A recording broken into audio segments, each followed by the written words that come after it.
ಸುದ್ದಿಗೆ ಸ್ವಾಗತ. ನಾನು ಮೇಘ. ಮೊದಲಿಗೆ ಹೆಡ್ಲೈನ್ಸ್. ಭದ್ರಾವತಿಯಲ್ಲಿ ಲಾಂಗ್ ತೋರಿಸಿ ಎದುರಿಸಿದ ಭೂಪರು. ಶಿವಮೊಗ್ಗದಲ್ಲಿ ಹೆಚ್ಚಾಯಿತು ಪುಂಡ ಪೋಖರಿಗಳ ಹಾವಳಿ. ಮಲೆನಾಡಿನಲ್ಲಿ ಹೆಚ್ಚುತ್ತಿವೆ ಅಪರಾಧ ಕೃತ್ಯಗಳು. ಬಿಜೆಪಿಗೆ ಕೈ, ರಾಷ್ಟ್ರಭಕ್ತರ ಬಳಗಕ್ಕೆ ಜೈ. ಪಿಕ್ಚರ್ ಅಭಿ ಬಾಕಿ ಹೈ ಎಂದ ಮಾಜಿ ಸಚಿವ ಕೆಎಸ್ ಈಶ್ವರಪ್ಪ. ಸ್ಥಳೀಯ ಸಂಸ್ಥೆ ಚುನಾವಣೆ ನಡೀತಾ ಇದೆ, ಭರ್ಜರಿ ತಯಾರಿ. ಮಲೆನಾಡಿನಲ್ಲಿ ಕೊಂಚ ತಗ್ಗಿದ ಮಳೆಯ ಆರ್ಭಟ. ಉತ್ತರ ಕರ್ನಾಟಕದಲ್ಲಿ ಕೃಷ್ಣಾ ನದಿಯ ಅಪಾಯ ಹೆಚ್ಚಳ. ಕಾವೇರಿ ಜಲಾನಯನ ಪ್ರದೇಶದಲ್ಲೂ ಭಾರೀ ಮಳೆ.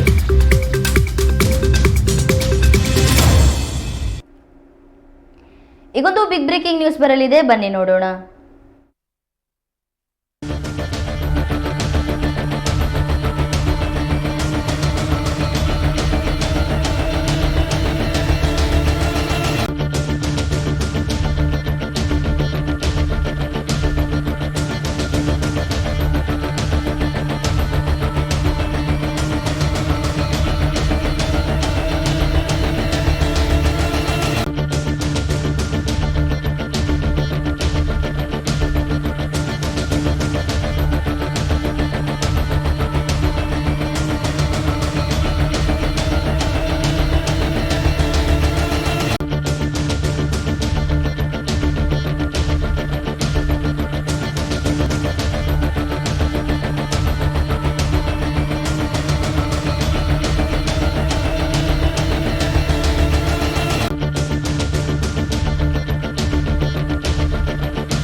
ಕೊಲೆ ಪ್ರಕರಣದಲ್ಲಿ ಜೈಲಿಗೆ ಹೋಗಿ ಬಂದ ಬಳಿಕ ನಟ ದರ್ಶನ್ ಹೆಚ್ಚು ದೈವ ಭಕ್ತರಾದಂತಿದೆ.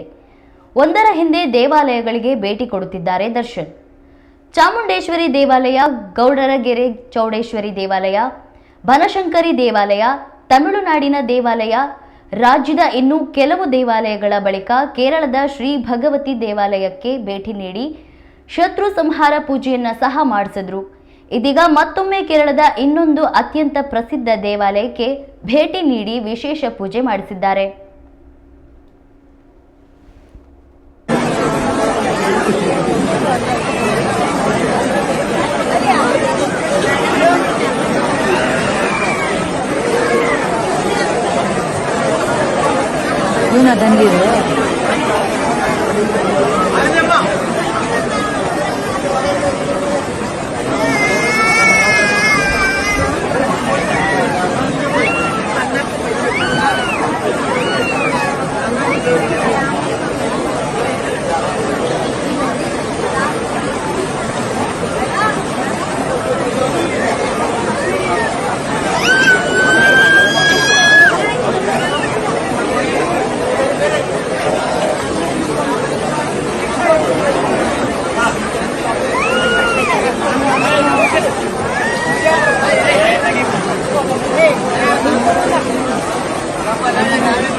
ಕೇರಳದ ಕೊಟ್ಟೆಯೂರು ದೇವಾಲಯಕ್ಕೆ ನಟ ದರ್ಶನ್ ಭೇಟಿ ನೀಡಿದ್ದಾರೆ. ಆತ್ಮೀಯ ಧನ್ವೀರ್ ಗೌಡ ಹಾಗೂ ಕುಟುಂಬದ ಜೊತೆಗೆ ನಟ ದರ್ಶನ್ ಕೊಟ್ಟೆಯೂರು ದೇವಾಲಯಕ್ಕೆ ಭೇಟಿ ನೀಡಿದ್ದಾರೆ. ಇದು ಶಿವನ ದೇವಾಲಯವಾಗಿದ್ದು ದಕ್ಷಿಣ ಕಾಶಿ ಎಂದೇ ಈ ಸ್ಥಳವನ್ನು ಕರೆಯಲಾಗುತ್ತದೆ. ವಿಜಯಲಕ್ಷ್ಮಿ ಧನ್ವೀರ್ ಅವರನ್ನು ಜೊತೆಗೆ ನಟ ದರ್ಶನ್ ಈ ದೇವಾಲಯಕ್ಕೆ ಭೇಟಿ ನೀಡಿದ್ದಾರೆ. ನಟ ದರ್ಶನ್ ಡೆವಿಲ್ ಸಿನಿಮಾದ ಚಿತ್ರೀಕರಣ ಮುಗಿಸಿದ ನಂತರ ದೇವಾಲಯಕ್ಕೆ ಬಂದಿದ್ದಾರೆ ಎನ್ನಲಾಗ್ತಿದೆ. ರೇಣುಕಸ್ವಾಮಿ ಕೊಲೆ ಪ್ರಕರಣಕ್ಕೆ ಮುಂಚೆ ದರ್ಶನ್ ಡೆವಿಲ್ ಸಿನಿಮಾ ಪ್ರಾರಂಭಿಸಿದ್ರು. ಕೊಲೆ ಪ್ರಕರಣ ಆನಂತರ ಜೈಲುವಾಸ ಇನ್ನಿತರ ಕಾರಣಗಳಿಂದಾಗಿ ಡೆವಿಲ್ ಸಿನಿಮಾ ತಡವಾಯಿತು. ಇದೀಗ ಸಿನಿಮಾದ ಚಿತ್ರೀಕರಣ ಮುಗಿದಿದ್ದು ಪೋಸ್ಟ್ ಪ್ರೊಡಕ್ಷನ್ ಚಾಲ್ತಿಯಲ್ಲಿದೆ. ಸುಪ್ರೀಂ ಕೋರ್ಟ್ನಲ್ಲಿ ಜಾಮೀನು ಅರ್ಜಿ ವಿಚಾರಣೆ ನಡೆಯಲಿದೆ. ಅದಕ್ಕೂ ಮುನ್ನವೇ ನಟ ದರ್ಶನ್ ಟೆಂಪಲ್ ರನ್ ಮಾಡ್ತಾ ಇರೋದು ಕುತೂಹಲ ಮಾಡುವಂತೆ ಮಾಡಿದೆ.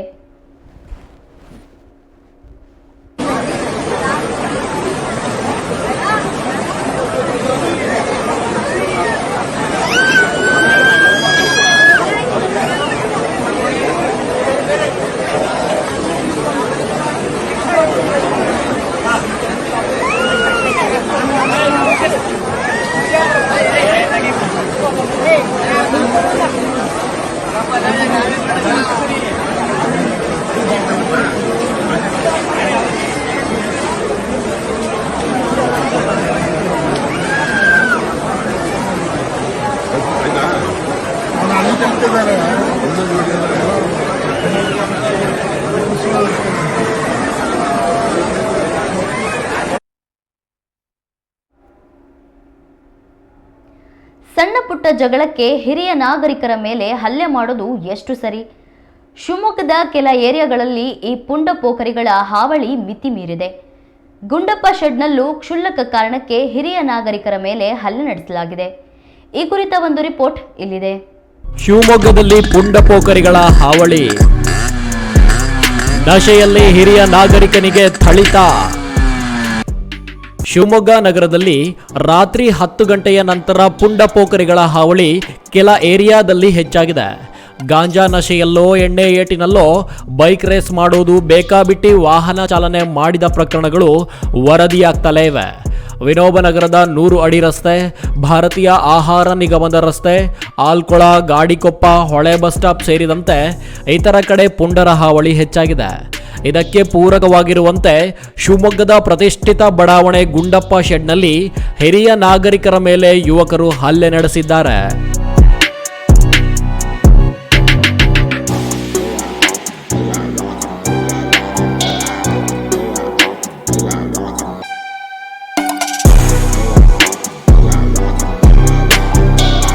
ಇನ್ನು ಇದಕ್ಕೆ ಸಾಕ್ಷಿ ಎಂಬಂತೆ ವಿಡಿಯೋ ಒಂದು ವೈರಲ್ ಆಗಿದೆ.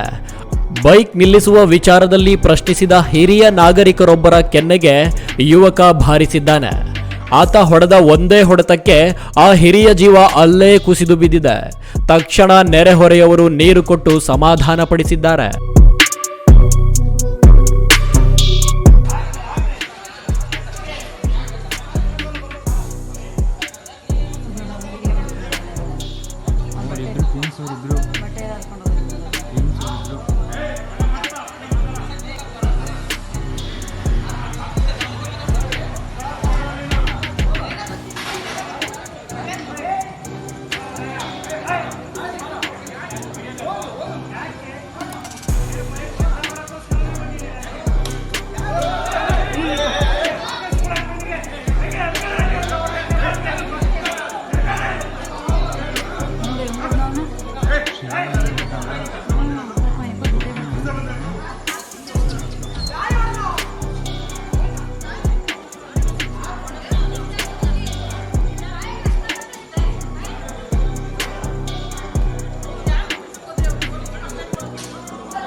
ಹತ್ತು ಗಂಟೆಯ ನಂತರ ನಡೆಯುತ್ತೆ ಬೈಕ್ ವೀಲಿಂಗ್.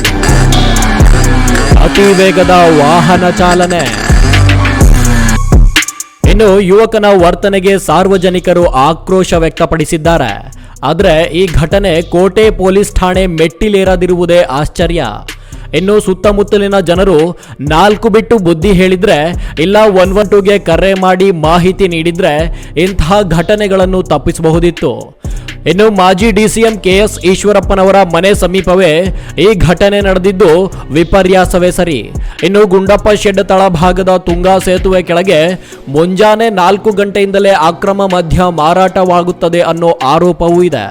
ಶಿವಮೊಗ್ಗ ನಗರದ ಕೆಲ ಏರಿಯಾಗಳಲ್ಲಿ ರಾತ್ರಿ 10ರ ನಂತರ ಅತಿ ವೇಗದ ವಾಹನ ಚಾಲನೆ, ಬೈಕ್ ವೀಲಿಂಗ್ ಹೆಚ್ಚು ಆಗ್ತಾ ಇದೆ. ಈ ಬಗ್ಗೆ ಶಿವಮೊಗ್ಗ ಪೊಲೀಸರು ಎಚ್ಚೆತ್ತುಕೊಂಡು ಕಟ್ಟುನಿಟ್ಟಿನ ಕ್ರಮ ಕೈಗೊಳ್ಳಬೇಕಾಗಿದೆ. News room Kannada medium 24x7.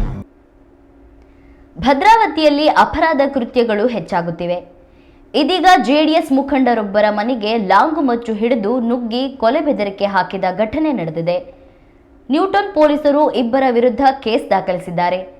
JDS ಮುಖಂಡರ ಪತ್ನಿ ನೀಡಿದ ದೂರಿನನ್ವಯ ಹೊಸಮನೆ ಪೊಲೀಸ್ ಠಾಣೆ ಪೊಲೀಸರು ಪ್ರಕರಣ ದಾಖಲಿಸಿಕೊಳ್ಳಲಾಗಿದೆ. ದುಷ್ಕರ್ಮಿಗಳು ಮನೆಗೆ ನುಗ್ಗಿ ಲಾಂಗ್ ತೋರಿಸಿ ಬೆದರಿಕೆ ಹಾಕಿರುವ ದೃಶ್ಯ ಮನೆಯ ಸಿಸಿ ಕ್ಯಾಮೆರಾದಲ್ಲಿ ದಾಖಲಾಗಿದೆ.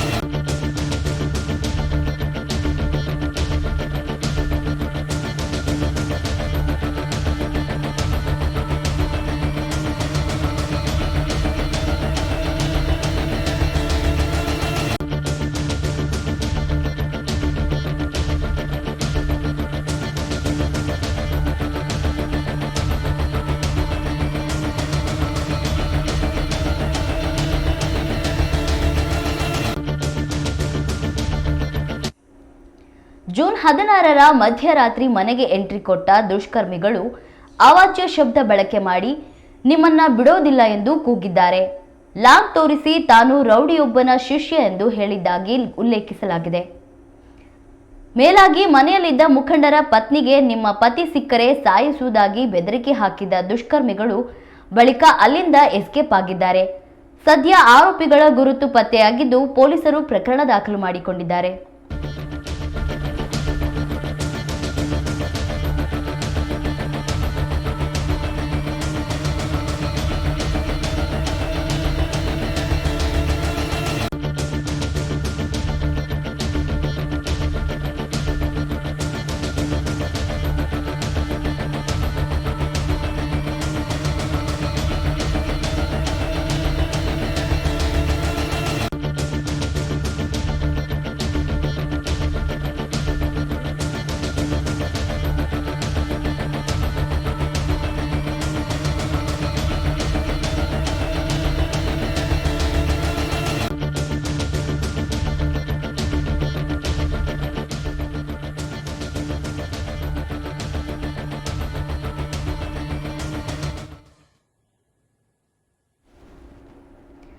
ಮೊನ್ನೆ ಶಿವಮೊಗ್ಗದಲ್ಲಿ ರಾಷ್ಟ್ರಭಕ್ತರ ಬಳಗದ ಶಂಕರ್ ಗನ್ನಿ ಸೇರಿ ಸುಮಾರು 40 ಜನರು ಬಿಜೆಪಿಗೆ ಸೇರ್ಪಡೆಯಾದರೆ ಇಂದು ಬಿಜೆಪಿಯಿಂದ ಸುಮಾರು 60 ಜನರು ರಾಷ್ಟ್ರಭಕ್ತರ ಬಳಗಕ್ಕೆ ಸೇರ್ಪಡೆಯಾಗಿದ್ದಾರೆ.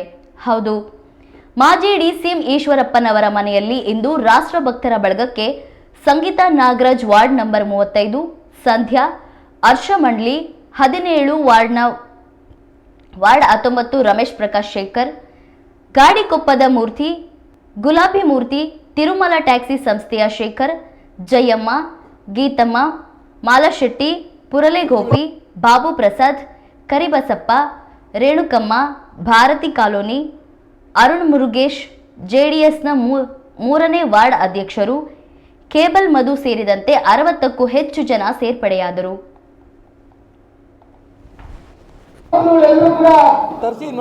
ಈ ಒಂದು ಸಂದರ್ಭದಲ್ಲಿ ಉಪಸ್ಥಿತರಿದ್ದು ನಮ್ಮ ಸಂಘಟನೆಗೆ ಬೆಂಬಲ ಕೊಡ್ತಾ ಇದ್ದಾರೆ.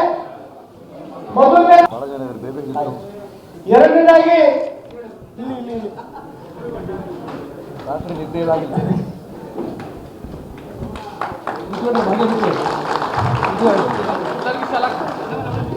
ಅವರ ಪತಿಯವರಾದಂತ ನಾಗರಾಜ್ ದಯಮಾಡಿ ಕಡೆ ಬರಬೇಕು. ಅವರು ಕೂಡ ನಮ್ಮ ಸಂಘಟನೆಗೆ ಸೇರ್ತಾ ಇದ್ದಾರೆ.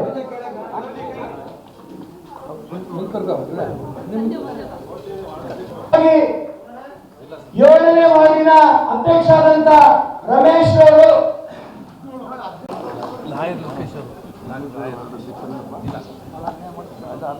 ವಿಶೇಷವಾಗಿ ಜಿಲ್ಲಾ ಮಟ್ಟದಲ್ಲಿ ಅವರು ಕೂಡ ವಿಶೇಷವಾದಂತಹ ಸ್ವಾಗತ ಬಯಸಲಿಕ್ಕೆ ಇಷ್ಟಪಡ್ತಾರೆ.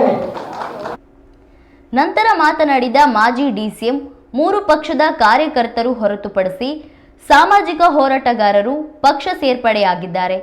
ರಾಷ್ಟ್ರಭಕ್ತರ ಬಳಗದ 3 ಸದಸ್ಯರನ್ನ ಕರೆದುಕೊಂಡು ಹೋಗಿ ಪಕ್ಷವನ್ನೇ ಮುಳುಗಿಸಿ ಬಿಡುವ ಹುನ್ನಾರ ನಡೆದಿದೆ. ಇದು ಟ್ರೈಲರ್ ಪಿಕ್ಚರ್ ಅಭಿ ಬಾಕಿ ಹೈ ಎಂದು ಗುಡುಗಿದರು. ಯಾವತ್ತೇ ಮಹಾನಗರ ಪಾಲಿಕೆ ಚುನಾವಣೆ ನಡೆದರೂ 35 ಸ್ಥಾನಕ್ಕೆ ಸ್ಪರ್ಧಿಸಿ ಅಷ್ಟು ಸೀಟ್ ಗೆಲ್ತೇವೆ ಎಂದು ಗುಟುರು ಹಾಕಿದರು. ಸಂಘಟನೆಯ ಅಧ್ಯಕ್ಷರು ಅವರು ಕೂಡ ಅವರು ಇಡೀ ತಂಡ ಸೇರ್ತ ಅವರು ಕೂಡ ವಿಶೇಷವಾದ ಸ್ವಾಗತ ಬಯಸಲಿಕ್ಕೆ ಇಷ್ಟಪಡ್ತಾ ಇದ್ದೀನಿ. ಮಾಲಾ ಶೆಟ್ಟಿ ಅವರು ಕೂಡ ಸ್ವಾಗತ ಬಯಸಲಿಕ್ಕೆ ಇಷ್ಟಪಡ್ತಾ ಇದ್ದೀನಿ. ನಮ್ಮ ನಾಯಕರು ಮತ್ತು ಅವರು ಇಡೀ ತಂಡ ಸೇರ್ತಾ ಇದೆ, ಅವ್ರಿಗೂ ಕೂಡ ವಿಶೇಷವಾದಂತಹ ಸ್ವಾಗತ ಬಯಸ್ತಾ ಇದ್ದೀನಿ. ಜೆಡಿಎಸ್ನ 3ನೇ ನಾನು ಹೇಳ್ತಿಲ್ಲಮ್ಮ, ಯಾರೋ ಇಬ್ರು ನಮ್ಮವ್ರು ಮುಟ್ಟಿದ್ರು ಅಲ್ಲ, ಟ್ರೈಲರ್ ಸರಿ ಖಂಡಿತ ಇವ್ರಿಗೆ ಸಿಟ್ಟು ಬಂತು. ಅವ್ರಷ್ಟು ಕೆಲಸ ಮಾಡ್ತಿದ್ರು, ನಮ್ಮೊಟ್ಟಿಗೆ ನಾವು ಕೆಲಸ ಮಾಡ್ತಿದ್ದೀವಿ, ಹಿಂದುತ್ವದ ಬಗ್ಗೆ ಮಾಡ್ತೀವಿ ಅಂತ ಅವರು ಹೇಳ್ತಿದ್ದಾರೆ, ನಾವು ಹೇಳ್ತೀವಿ. ನಮ್ಮವ್ರನ್ನ ಯಾಕೆ ಮುಟ್ಟಬೇಕು ಈ ಲೆಕ್ಕಕ್ಕೆ ಬಂತು. ಮುಟ್ತೀರಾ? ಮುಟ್ಟಿದ್ದಕ್ಕೋಸ್ಕರ ಮೈ ಮುಟ್ಟು ನೋಡ್ಕೊಂಡಾಗ ಮಾಡಿದ್ರು ನಮ್ಮವರೆಲ್ಲ ಸೇರಿ. ಕಾರ್ಯಕ್ಕೆ ಅದು ಅವರು ವಾಪಸ್ ಬಂದ್ಬಿಟ್ರು ನೋಡ್ರಿ. ಅದೇ ಸತೀಶ್ ಕರ್ಕೊಂಡೋಗಿ ಹಾರನ ಹಾಕ್ಬಿಟ್ಟಿದ್ರು. ಅಲ್ಲಿದ್ದವರೆಲ್ಲ ಬಂದ್ಯಾರು, ಬರ್ತೀಯಾರ ವಾಪಸ್.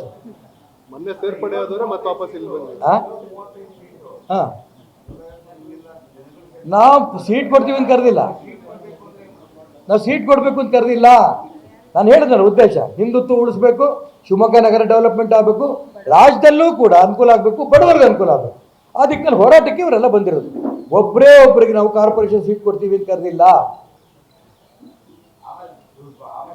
ನೋಡೋಣ ಆಮೇಲೆ ಇನ್ನು ಈ ಸರ್ಕಾರ ಚುನಾವಣೆ ಮಾಡುತ್ತಾ. ಮೊದಲನೇದು ಮಾಡದಂಥ ಸಂದರ್ಭದಲ್ಲಿ ಫಸ್ಟ್ ಕ್ಲಾಸ್ ಗುಂಪಿದೆ ನಮ್ಮ ಹತ್ರ. 35 ವಾರ್ಡ್ನಲ್ಲಿ ಯಾವುದೇ ರಿಸರ್ವೇಷನ್ ಬಂದರೂ ಕೂಡ ನಾವು ಅಲ್ಲ 35ಕ್ಕೂ ಕಂಟೆಸ್ಟ್ ಮಾಡ್ತೇವೆ, ಪೂರ್ಣ ಬಹುಮತ ತಗೋತೇವೆ. ಈ ಬರೀ ಕಾರ್ಯಕರ್ತರಲ್ಲ, ಇಡೀ ಶಿವಮೊಗ್ಗ ನಗರ ಜನ ಏನು ಅಭಿವೃದ್ಧಿ ಕೆಲಸಗಳು ನಾವು ಮಾಡಿದ್ದೇವೆ. ನಾನು ಮಂತ್ರಿ ಆದಂಥ ಸಂದರ್ಭದಲ್ಲಿ, ಶಾಸಕನಾದ ಸಂದರ್ಭದಲ್ಲಿ ಇಡೀ ಇಂಥ ಸಮಾಜ ನಮಗೆ ಕೆಲಸ ಮಾಡಿಲ್ಲ ಅಂತ ಒಂದು ಸಮಾಜ ಹೇಳಿ ನೋಡೋಣ. ಎಲ್ಲರೂ ನಮ್ಮ ಜೊತೆಗಿದ್ದಾರೆ. ನೀವು ಚುನಾವಣೆ ಬನ್ನಿ ಸರ್, ನಿಮ್ಮ ಜೊತೆ ನಾವು ಇರ್ತೇವೆ. ಅವಾಗೇನೋ ಮೋದಿಜಿ ಇಂಥ ಕಾರ್ಯಕ್ರಮಕ್ಕೆ ನಾವು ಸಪೋರ್ಟ್ ಮಾಡಿದ್ವಿ ಮೋದಿಗೆ ಅಂತ, MP ಗೆ. ಈ ಖಂಡಿತ ನಿಮ್ಮ ಜೊತೆಗೆ MLA ಇರ್ಬೋದು, ಕಾರ್ಪೊರೇಷನ್ ಇರ್ಬೋದು, ನಿಮ್ಮ ಜೊತೆ ನಾವು ಇರ್ತೀವಿ ಅಂತ ಇಡೀ ಶಿವಮೊಗ್ಗದ ಜನ ನಮ್ಮ ಜೊತೆ ಮಾತಾಡ್ತಾರೆ.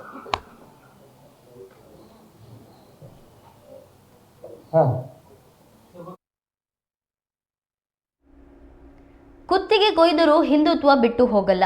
ಬಿಜೆಪಿ ಬಿಟ್ಟರೆ ಎಲ್ಲಿಗೆ ಹೋಗೋಣ? ಆದರೆ ಸದ್ಯಕ್ಕೆ ಬಿಜೆಪಿಯಲ್ಲಿ ಶುದ್ಧೀಕರಣವಾಗುವವರೆಗೂ ನಾನು ಹೋಗಲ್ಲ ಎಂದು ಮಾಜಿ ಸಚಿವ KS ಈಶ್ವರಪ್ಪ ಸ್ಪಷ್ಟಪಡಿಸಿದ್ದಾರೆ. ಮಾಧ್ಯಮ ಪ್ರತಿನಿಧಿಗಳ ಜೊತೆ ಮಾತನಾಡಿದ ಅವರು, ಅಧಿಕಾರದ ಲಲಾಸೆಗೆ ಬಿಜೆಪಿಗೆ ಹೋಗಲ್ಲ, ಬಿಜೆಪಿ ಬಿಟ್ಟರೆ ಬೇರೆ ಪಕ್ಷಕ್ಕೆ ಹೋಗಲ್ಲ. ಸ್ವಾಮೀಜಿಗಳು ಹಿಂದುತ್ವದ ಬಗ್ಗೆ ಆಶೀರ್ವದಿಸಿದ್ದಾರೆ.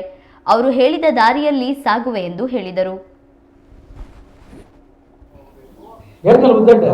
ಹೇಳಿದ್ದೀನಿ, ಅದೇನೆ ಹೋಗ್ತೀನಿ ನಾನು. ಈ ಪಾರ್ಟಿ ಬಿಟ್ಟು ಇನ್ಯಾವ ಪಾರ್ಟಿಗೆ ಹೋಗ್ಲಿ?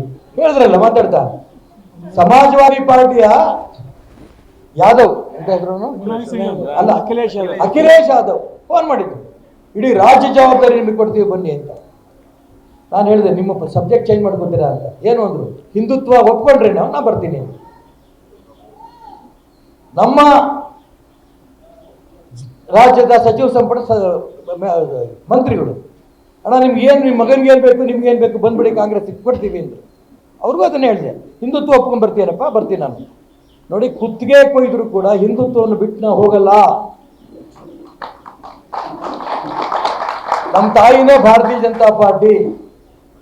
ಈ ಪಕ್ಷದಲ್ಲಿ ಈಗ ತಾತ್ಕಾಲಿಕವಾಗಿ ಅಶುದ್ಧಿ ಇದೆ. ಇದು ಶುದ್ಧೀಕರಣ ಆದ್ಮೇಲೆ ಬಿಜೆಪಿ ಬಿಟ್ಟರೆ ಇನ್ನೆಲ್ಲೋಗೋಣ ನಾವು. ಸಾಯ ತನಕ ಬಿಜೆಪಿನೇ. ನಮ್ಮ ಸಂಧ್ಯಾ ಮಾತಾಡ್ತಾ ಹೇಳಿದ್ರಲ್ಲ, ಸಂಧ್ಯಾ ತಾನೆ, ನಮ್ ಎಲ್ರೂ ಬಿಜೆಪಿನೇ, ಇದ್ರಾಗೇನು ಅನುಮಾನ ಇಲ್ಲ. ಅದು ಶುದ್ಧೀಕರಣ ಮಾಡ್ತೀವಿ, ಬಿಡಲ್ಲ. ಯಾಕೆಂದರೆ ನಾನು ಹೇಳಿದ್ನಲ್ಲ, ನಾನು ಯಡಿಯೂರಪ್ಪನವರು ಅನಂತಕುಮಾರ್ ಯಾರೋ 4 ಜನ ಮಾಡಿ ಪಾರ್ಟಿ ಕಟ್ಟಿದ್ದಲ್ಲ. ಅನೇಕರು ಹೇಳ್ತಾರೆ ನಿಮಗೆ 3 ಜನ ಕಟ್ಟಿದ್ರಿ 5 ಜನ ಕಟ್ಟಿದ್ರಿ. ನೋ, ನಾನು ಒಪ್ಪಲ್ಲ. ಅದಕ್ಕಿಂತ ಮುಂಚೆ ತಪಸ್ ಮಾಡಿಬಿಡಿ ಪಾರ್ಟಿ ಕಟ್ಟೋದು, ಹಿಂದುತ್ವ ಉಳಿಸ್ಬೇಕು.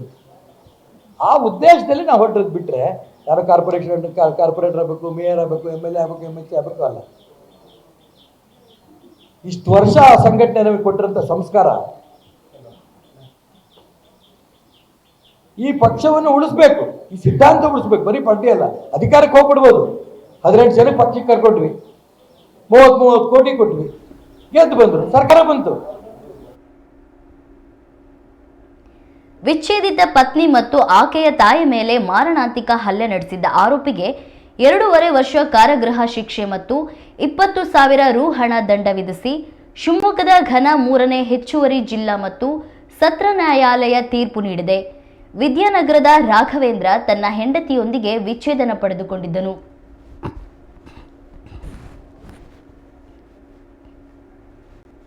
ಆದರೆ ಆರೋಪಿ ರಾಘವೇಂದ್ರನು ಅವರ ಮನೆಗೆ ತೆರಳಿ ಆಗಾಗ ಗಲಾಟೆ ಮಾಡ್ತಾ ಇದ್ದನು. ಜೂನ್ 2, 2017ರಲ್ಲಿ ಪತ್ನಿ ಹಾಗೂ ಅವರ ತಾಯಿಗೆ ಚಾಕುವಿನಿಂದ ಮಾರಣಾಂತಿಕ ಹಲ್ಲೆ ಮಾಡಿದ್ದನು. ಈ ಕುರಿತು ಜಯನಗರ ಠಾಣೆಯಲ್ಲಿ ಪ್ರಕರಣ ದಾಖಲಾಗಿತ್ತು. ಇದೀಗ ನ್ಯಾಯಾಲಯದಲ್ಲಿ ಪ್ರಕರಣ ವಿಚಾರಣೆ ನಡೆದು ವಾದ ಪ್ರತಿವಾದಗಳನ್ನು ಆಲಿಸಿ ತೀರ್ಪು ಪ್ರಕಟ ಮಾಡಲಾಗಿದೆ.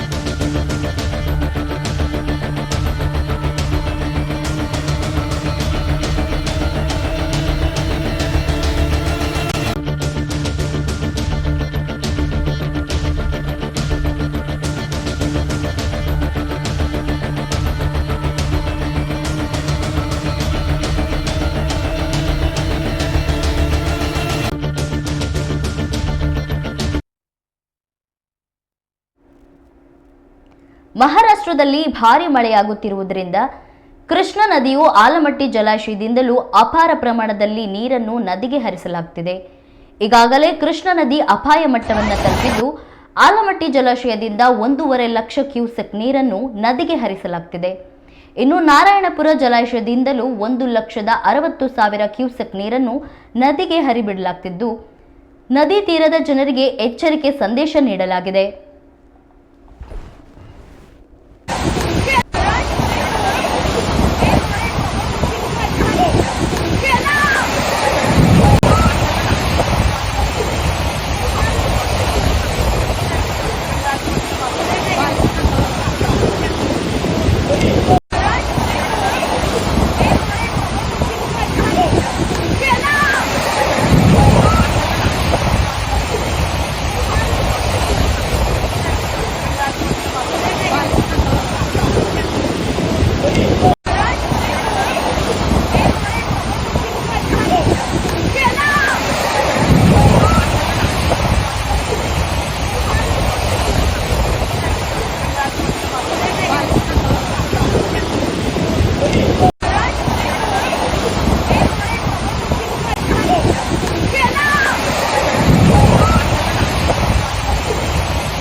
ಸೊರಬ ತಾಲೂಕಿನ ಉಳುವಿ ಸಮೀಪದ ಕರ್ಜಿಕೊಪ್ಪ ಗ್ರಾಮದ ಬಳಿ ರಸ್ತೆ ಮೇಲೆ ಬೃಹತ್ ಗಾತ್ರದ ಮರವು ಕ್ಯಾಂಟರ್ ವಾಹನದ ಮೇಲೆ ಉರುಳಿ ಬಿದ್ದಿದೆ.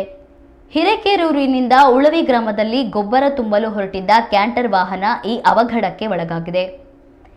ಈ ಅಪಘಾತದಲ್ಲಿ ಹದ್ರಿಹಳ್ಳಿ ಹಿರೇಕೆರೂರು ತಾಲೂಕು ನಿವಾಸಿಗಳಾದ ಹನುಮಂತಪ್ಪ ಮತ್ತು ವೀರೇಶ್ ಎಂಬುವವರು ಗಂಭೀರವಾಗಿ ಗಾಯಗೊಂಡಿದ್ದಾರೆ. ಗಾಯಾಳುಗಳನ್ನು ಉಳುವಿ ಪ್ರಾಥಮಿಕ ಆರೋಗ್ಯ ಕೇಂದ್ರಕ್ಕೆ ತಕ್ಷಣ ಕರೆದೊಯ್ಯಲಾಗಿದ್ದು ಅಲ್ಲಿ ಪ್ರಾಥಮಿಕ ಚಿಕಿತ್ಸೆ ನೀಡಿದ ಬಳಿಕ ಹೆಚ್ಚಿನ ಚಿಕಿತ್ಸೆಗಾಗಿ ಅವರನ್ನು ಸಾಗರಕ್ಕೆ ರವಾನಿಸಲಾಗಿದೆ.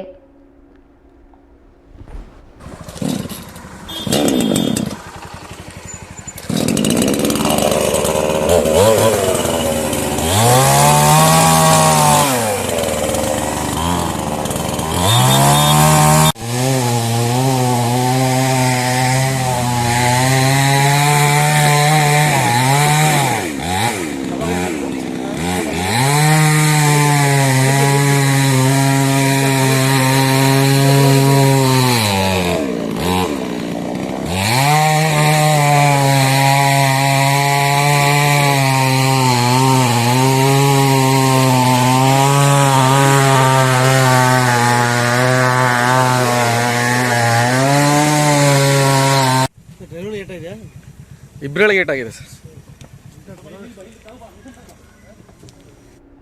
ಮಳೆಯ ಕಾರಣದಿಂದ ಮರ ಧರೆಗೆ ಉರುಳಿದೆ.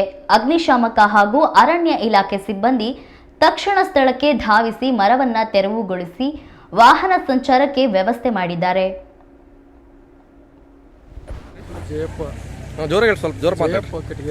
ಹಾಂ ಅಡ್ಡ ಹೆಸರು. ನಾವು ಬರ್ತಾ ಇದ್ದಾಗ ಅದು ಮರ ಗಾಡಿ ಮರ ಉಲ್ಡಾಟಿಗಿನ ಹಂಗೆ ಡ್ರೈವರ್ ಒಂಥರ ಇದಾಗಿ ಬ್ರೇಕ್ ಇಡ್ಲಿದ್ದಂಗೆ ಹಂಗೆ ಹೊತ್ತು ಯಾರಾಗ ಏನಾಗಿದೆ? ಮೂವರಿಗೆ ಇದಾಗೈತಿ. ಹೆಸರೇನು ಅವ್ರದ್ದು?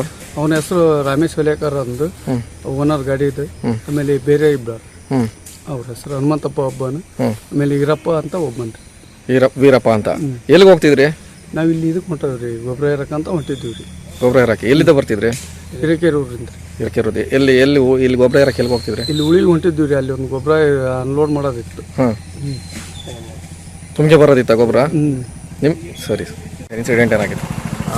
ಈ ದಿನ ನಮ್ಮ ಉಳುವಿ ಮತ್ತು ಶಿರಾಳಕೊಪ್ಪ ರೋಡ್ ಕರ್ಜಿಕೊಪ್ಪ ಅರಣ್ಯ ಪ್ರದೇಶಕ್ಕೆ ತಾಕೊಂಡಿರುವ ಈ ಮುಖ್ಯ ರಸ್ತೆಯಲ್ಲಿ ಕಳೆದ 5-6 ದಿನಗಳಿಂದ ಆದ ಸತತ ಮಳೆಯಿಂದಾಗಿ ಮಣ್ಣು ಲೂಸ್ ಆಗಿ ಒಂದು ರೋಡ್ ಸೈಡ್ ಇರುವಂಥ ಒಂದು ದಡಸಲಿನ ಮರ, ಅದು ಚೆನ್ನಾಗಿರೋದೆ, ಅದು ಬಿದ್ದು ಕ್ಯಾಂಟರ್ ಮೇಲೆ ಬಿದ್ದು ಕ್ಯಾಂಟರ್ನವ್ರಿಗೆ ಗಾಯ ಆಗಿದೆ. ಸೊ ಈಗ ಇಮಿಡಿಯೇಟ್ಲಿ ನಾವು ಬಿದ್ದಿರೋ ಮರನ ತೆರವುಗೊಳಿಸಿ ಸಾರ್ವಜನಿಕ ಸಂಚಾರಕ್ಕೆ ಅನುವು ಮಾಡಿಕೊಟ್ಟಿದ್ದೀವಿ. ಈಗೇನು ಗಾಯ ಆಗಿದೆ ಅವರೆಲ್ಲ ಆಸ್ಪತ್ರೆಗೆ ಹೋಗಿದ್ದಾರೆ. ಅವ್ರನ್ನ ನಾವು ಮೀಟ್ ಆಗ್ಲಿಕ್ಕೆ ಹೋಗ್ತಾ ಇದ್ದೀವಿ. ಇದರಂತೆ ತಾಲೂಕಿನಾದ್ಯಂತ ನಾವು ಎಲ್ಲೆಲ್ಲಿ ಒಣಗಿದ ಮರಗಳಿದ್ದಾವೆ ಆಲ್ಮೋಸ್ಟ್ ಅದನ್ನ ಕ್ಲಿಯರ್ ಮಾಡ್ತಾ ಬಂದಿದ್ದೀವಿ. ಈಗ ಮಳೆ ಜಾಸ್ತಿ ಇರೋದ್ರಿಂದ ಕೆಲವೊಂದು ಮರಗಳು ಇವನ್ ಹಸಿ ಇದ್ರೂ ಕೂಡ ಒಳ್ಳೆ ಗಟ್ಟಿ ಮರಗಳು ಕೂಡ ಮಣ್ಣು ಲೂಸಾಗಿ ಬೀಳ್ತಾ ಇದ್ದಾವೆ. ಸೊ ಆ ಥರ ಯಾರು ಸಾರ್ವಜನಿಕರು ಯಾವ ಥರ ಅಪಾಯಸ್ಥಿತಿ ಮರಗಳಿದ್ದರೆ ಇಮಿಡಿಯೇಟ್ ಅರಣ್ಯ ಇಲಾಖೆಗೆ ನೀವು ಗಮನಕ್ಕೆ ತಂದರೆ ಅದನ್ನು ತೆರವು ಮಾಡೋಕ್ಕೆ ನಾವು ಕ್ರಮ ವಹಿಸ್ತೀವಿ. ಈ ಇನ್ಸಿಡೆಂಟ್ ಬಗ್ಗೆ ಬೇಸರ ಇದೆ ಅವ್ರಿಗೆ. ಈ ಸದ್ಯಕ್ಕೆ ಅವರನ್ನು ಗಾಯಾಳುಗಳಿಗೆ ಭೇಟಿಯಾಗಿ ಅವ್ರಿಗೇನು ಇಲ್ಲ. ಮಳೆಯಿಂದ ಅಪಾರ ಪ್ರಮಾಣದಲ್ಲಿ ಮೆಕ್ಕೆಜೋಳ ಹಾನಿ. ಈ ಕುರಿತ ಸುದ್ದಿ ನೋಡೋಣ ಪುಟ್ಟ ವಿರಾಮದ ನಂತರ.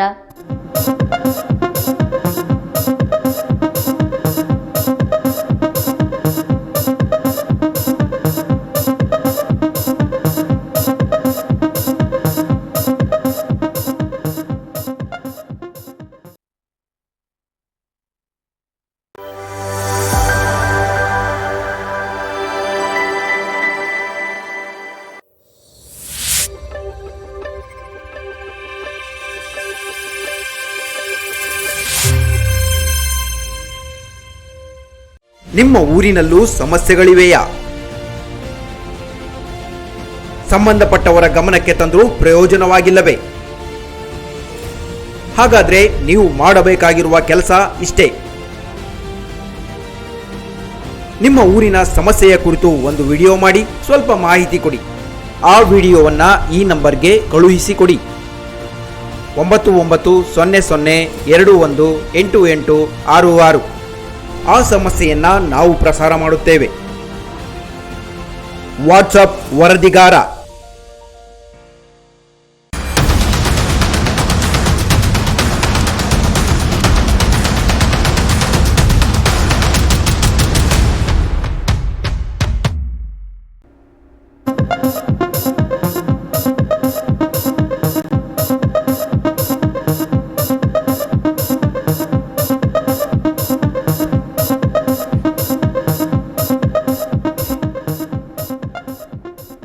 ವಿರಾಮದ ನಂತರ ನಮ್ಮ ಊರು ನಮ್ಮ ಸುದ್ದಿಗೆ ಸ್ವಾಗತ. ಶಿಕಾರಿಪುರ ತಾಲೂಕಿನಲ್ಲಿ ಸುರಿದ ಅತೀವ ಮಳೆಯಿಂದ ರೈತರು ಬೆಳೆದ ಅಪಾರ ಪ್ರಮಾಣದ ಮೆಕ್ಕೆಜೋಳ ಬೆಳೆ ಹಾನಿಗೊಳಗಾಗಿದೆ.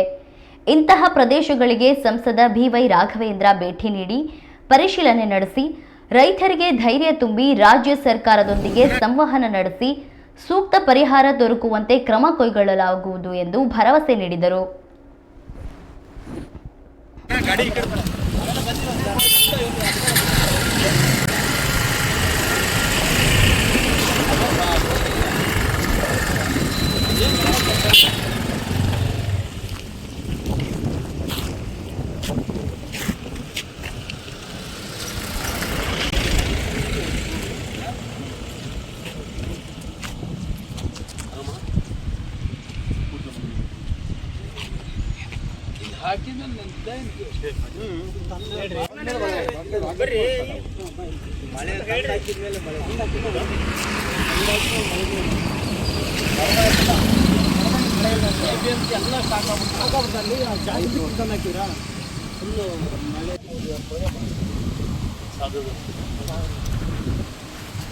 ಇರುವಂಥದ್ದು ಜಮೀನಲ್ಲಿ ಕಟ್ಟವಾಗಲಿದ್ದ ಮಾಲಿಗೆ NDRF ನಾವು ಎಷ್ಟು ಹಾಳಾಗಿದೆ ಅನ್ನೋ ಡೀಟೇಲ್ಸ್ ಬರಕ್ಕೆ ಅವ್ರು ಮಾತಾಡ್ತಾರೆ.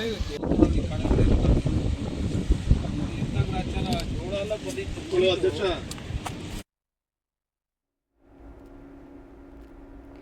ಶಿವಮೊಗ್ಗ ಜಿಲ್ಲೆಯ ಲಕ್ಕವಳ್ಳಿಯಲ್ಲಿರುವ ಭದ್ರಾ ಜಲಾಶಯಕ್ಕೆ ಒಳಹರಿವು ಹೆಚ್ಚಾಗಿದೆ. ಜಲಾಶಯಕ್ಕೆ ಬರೋಬ್ಬರಿ 8,493 ಕ್ಯೂಸೆಕ್ ಒಳಹರಿವಿದ್ದು 1,272 ಕ್ಯೂಸೆಕ್ ನೀರು ಹೊರಬಿಡಲಾಗಿದೆ. ಈಗಾಗಲೇ ಜಲಾಶಯದಲ್ಲಿ 31.383 ಟಿಎಂಸಿ ನೀರು ಸಂಗ್ರಹಣೆಯಾಗಿದೆ. ಭದ್ರಾ ಜಲಾಶಯದ ಒಟ್ಟು ನೀರಿನ ಸಂಗ್ರಹಣಾ ಸಾಮರ್ಥ್ಯ 71.535 ಟಿಎಂಸಿ ಇದೆ. ಕಳೆದ ವರ್ಷ ಇದೇ ಸಮಯದಲ್ಲಿ ಜಲಾಶಯಕ್ಕೆ ಕೇವಲ 466 ಕ್ಯೂಸೆಕ್ ನೀರು ಒಳಹರಿವಿತ್ತು. ಇನ್ನು ಈ ಬಾರಿ ಜಲಾಶಯದಲ್ಲಿ ಹೆಚ್ಚಿನ ನೀರು ಸಂಗ್ರಹಣೆಯಾಗಿದ್ದು, ಮಲೆನಾಡಿನಲ್ಲಿ ಉತ್ತಮ ಮಳೆಯಾದರೆ ಕಳೆದ ಬಾರಿಯಂತೆ ಈ ಬಾರಿಯೂ ಜಲಾಶಯ ಭರ್ತಿಯಾಗುವ ಸಾಧ್ಯತೆ ಇದೆ.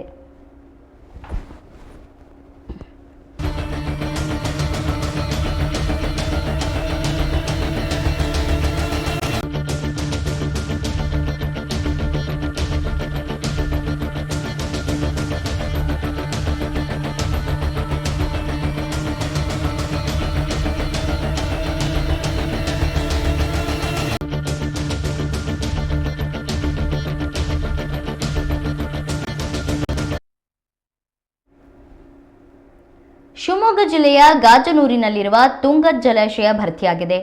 ಜಲಾಶಯದ 22 ಗೇಟ್ಗಳಿಂದ ನೀರು ಬಿಡಲಾಗಿದ್ದು, ಜಲಾಶಯಕ್ಕೆ 41,000 ಕ್ಯೂಸೆಕ್ ನೀರು ಒಳಹರಿವಿದೆ. ಒಟ್ಟು ಜಲಾಶಯದ ನೀರಿನ ಸಂಗ್ರಹಣಾ ಸಾಮರ್ಥ್ಯ 3.24 ಟಿಎಂಸಿ ಇದ್ದು, ಜಲಾಶಯವು ಸಂಪೂರ್ಣ ಭರ್ತಿಯಾಗಿದೆ.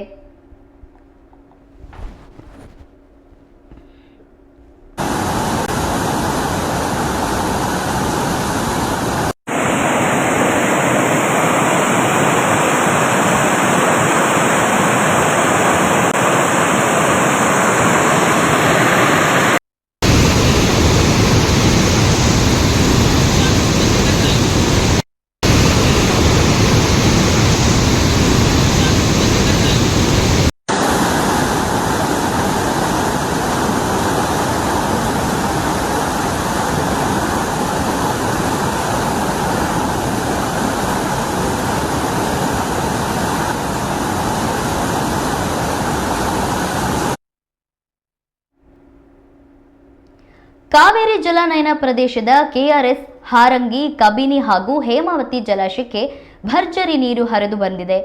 ಸದ್ಯ ಈ ಎಲ್ಲ 4 ಜಲಾಶಯಗಳಲ್ಲಿ 60%ಕ್ಕಿಂತ ಹೆಚ್ಚು ಪ್ರಮಾಣದ ನೀರು ಸಂಗ್ರಹವಾಗಿದೆ. ಹಾರಂಗಿ ಜಲಾಶಯದಿಂದ ಹೆಚ್ಚುವರಿ ನೀರನ್ನು ನದಿಗೆ ಹರಿಬಿಡಲಾಗುತ್ತಿದೆ. ಕಾವೇರಿ ಜಲಾನಯನ ಪ್ರದೇಶದಲ್ಲಿ ವ್ಯಾಪಕ ಪ್ರಮಾಣದಲ್ಲಿ ಮಳೆಯಾಗ್ತಿರೋದ್ರಿಂದ ಜಲಾಶಯಗಳು ಶರವೇಗದಲ್ಲಿ ಭರ್ತಿಯಾಗ್ತಿವೆ.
ಶಿವಮೊಗ್ಗದಲ್ಲಿ ಮಳೆಯ ಆರ್ಭಟ ಸ್ವಲ್ಪ ಮಟ್ಟಿಗೆ ಕಡಿಮೆಯಾಗಿದೆ.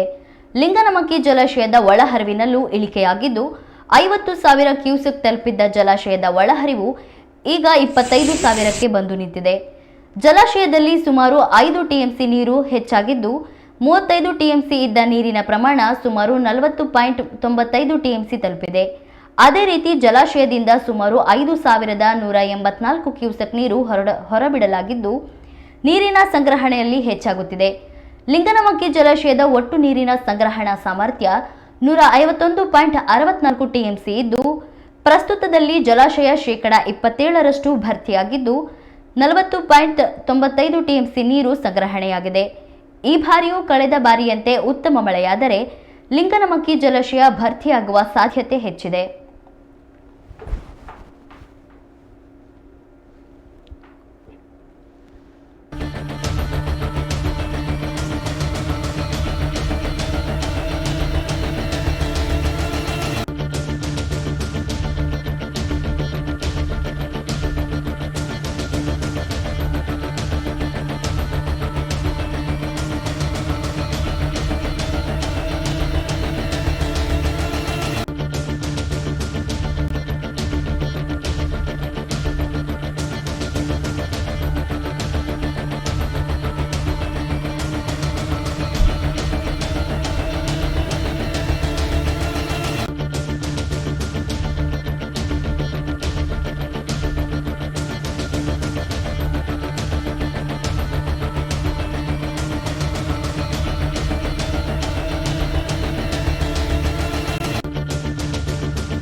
ರಾಜ ರಘುವಂಶಿ ಹನಿಮೂನಿಗೆಂದು ಮೇಘಾಲಯಕ್ಕೆ ಹೋಗಿದ್ದಾಗ ತಮ್ಮ ಪತ್ನಿ ಹಾಗೂ ಆಕೆಯ ಪ್ರಿಯಕರನಿಂದಲೇ ಹತ್ಯೆಯಾಗಿದ್ರು.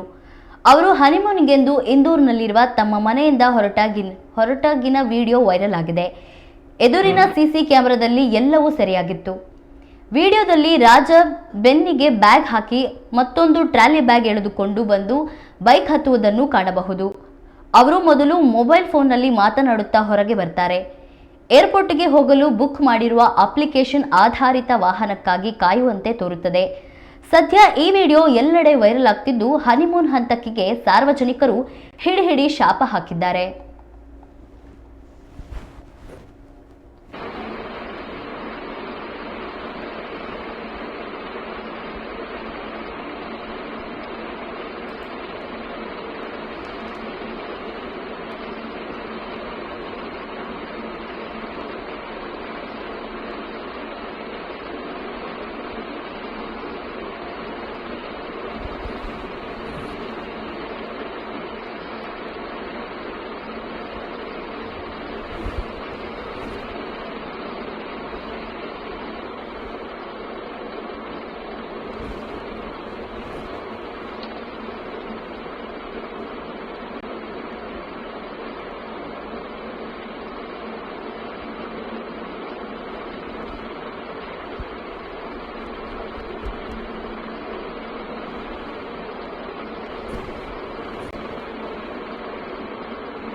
ಶಿವಮೊಗ್ಗದಲ್ಲಿ ಡಾಕ್ಟರ್ ಪ್ರಭಾಕರ್ ಕೋರೆಯವರ ನೂತನ ಶಾಖೆ ಆರಂಭವಾಗಿದೆ.